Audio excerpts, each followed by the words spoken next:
Ito'y istorya tungkol sa isang kaibigan, kasama sa lahat, kasiyahan, kalukuhan, mga panahong kasama sa problema na lumaban. Pag nakita kang inaapi, di kanya iiwanan. Isang araw, magkasama kaming uminom, kasama ang ibang kaibigang bihira lang makajoin. Oo, dalawa kaming walang kaalam-alam, yung isa pala doon naka-under surveillance, matik na.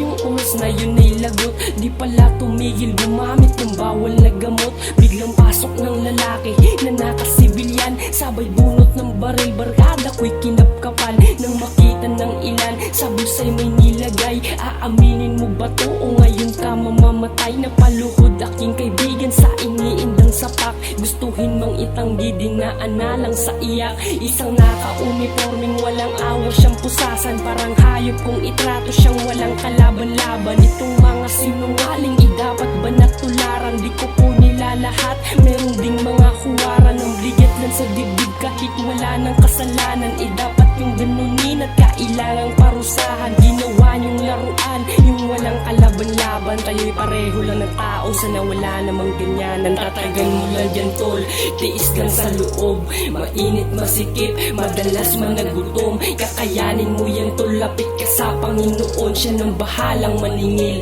sa tamang panahon. Tatagan mo lang dyan tol, tiis lang sa loob. Mainit masikip, madalas managutom. Kakayanin mo yan tol, lapit ka sa Panginoon. Siya nang bahalang maningil sa tamang panahon. Di ko alam kung bakit ganun ugali ng mga tiwali. Kawa ang mga mahihinang, madalas nilang tinutunggali. Pansamantalang sandali na makalampas ka sa hukay, araw-araw kang lubog para makaangat ka lang sa buhay. Tapos ganun, mamatahin, aapihin at tatapakan. Usad pagong ating proseso, kapal na mukha, kailangan tapalan ng salapi bago awaan sa kasaliit. Pag ikaw nahawakan, kapos at duka lang ang kayang banatan. Maang-maangan, mga unghang, mga lutang sa salapi. Numero 1 ng api, di maikuble ang kasamaan. Sistemang bulok, aking tinutupi. Pula-puti ang bawat takbang, gulat ka nung siya yung nakaabang sa iyong daan. Di mo alam kung paano mo ito papalagan. Please kalagaan yung kanyang kamay, Diyos na lang po ang tanging gabay. Kung saan man siya mapalagay, yakin Diyos na nang maayos ang lagay. Para naman mapalagay ang mga kalooban na bibigatan. Kapatid, kaya mo yan, kaya mo yan. Tatagan mo lang dyan tol, tiis lang sa loob.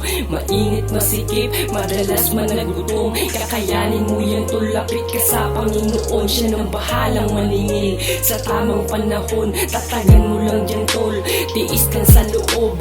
Mainit masikip, madalas managutom. Kakayanin mo yan tol, lapit ka sa Panginoon. Siya nang bahalang maningil sa tamang panahon. Tatagan mo lang dyan tol, tiis lang sa loob. Mainit masikip, madalas managutom. Kakayanin mo yan tol, lapit ka sa Panginoon. Siya nang bahalang maningil sa tamang panahon. Tatagan mo lang dyan tol, tiis lang sa loob.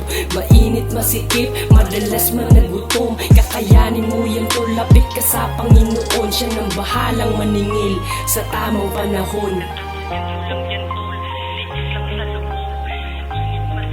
Madalas managutom, kayanin mo yan tol, lapit ka sa Panginoon.